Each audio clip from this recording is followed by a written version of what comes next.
रानी अब छुटकी 10 साल बाद इकबाल की मदद से अपने असली घर लौट रही होती है, पर कमली उसे फिर से पकड़ लेती है और सब कुछ अंधेरे में चला जाता है। क्या रानी अपनी दादी माँ से मिल पाएगी? क्या उससे कोई पहचानेगा? रानी की आंख खुलती है एक पुराने कमरे में, जहां कमली उससे गुस्सा से देख रही होती है। मैं तुझे जिंदा नहीं जाने दूंगी, तूने मुझे धोखा दिया। पर रानी अब वो 6 साल की रोटी हुई बची नहीं थी। उसने कमली की आंखों में देखा और कहा, तूने मुझे सिर्फ दर्द दिया, पर अब मैं खुद के लिए जीऊंगी, तुझसे नहीं डरूंगी। इकबाल को कमली पे शक हो चुका था। उसने पुलिस को ट्रेस कर लिया। पुलिस आई, रानी को कमली से बचा लिया। रानी को इकबाल उस गांव के उसी घर में ले जाता है। दरवाजा खुलता है, एक दादी माँ सामने आती है। रानी रो पड़ती है। दादी माँ, मैं रानी हूँ, आपकी रानी। दादी माँ की आंखों में आंसू तो आते हैं, पर चेहरा भुला भुला सा लगता है। रानी? नहीं, मेरी रानी तो छोटी थी, उसका चेहरा अलग था और उसकी बात तुम जैसी नहीं थी। रानी का दिल टूट जाता है।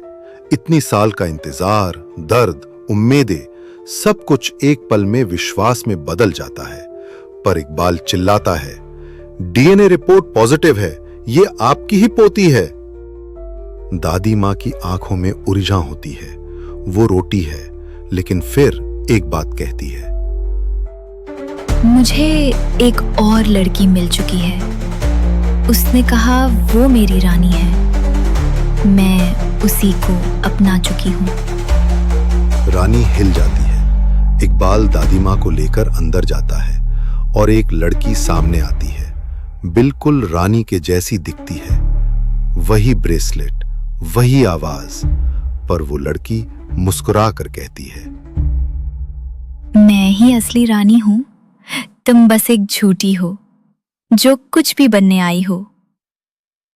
रानी शॉक में, ये क्या हो रहा है? ये ब्रेसलेट तो मेरे पास था। इकबाल सब समझ जाता है। किसी ने रानी की जगह लेने के लिए एक और लड़की को ट्रेन किया था। कमली के पीछे कोई और मास्टरमाइंड था। इकबाल सबके सामने बोलता है, ये लड़की झूठी है। असली रानी के हाथ पे एक पुराना निशान था जलने का। रानी अपना हाथ दिखाती है। दादी माँ की आंखों में सच चमक जाता है। वो रो पड़ती है। मेरी रानी, तू आ गई। रानी दादी माँ के गले लग जाती है। पर उस झूठी लड़की को कौन भेजा था? इकबाल के हाथ एक फोटो लगा है, उस लड़की की कमली के साथ, और एक नया चेहरा जिसका असली राज अभी खुला नहीं। कहानी यहीं खत्म होती है एक लाइन के साथ। पहचान मिल गई, पर जिस्म के पीछे छुपी रूहों का राज अभी बाकी है। अगर आपको हमारे वीडियोस पसंद आ रहे हैं तो लाइक, शेयर, सब्सक्राइब करना ना भूलना। Thanks for watching.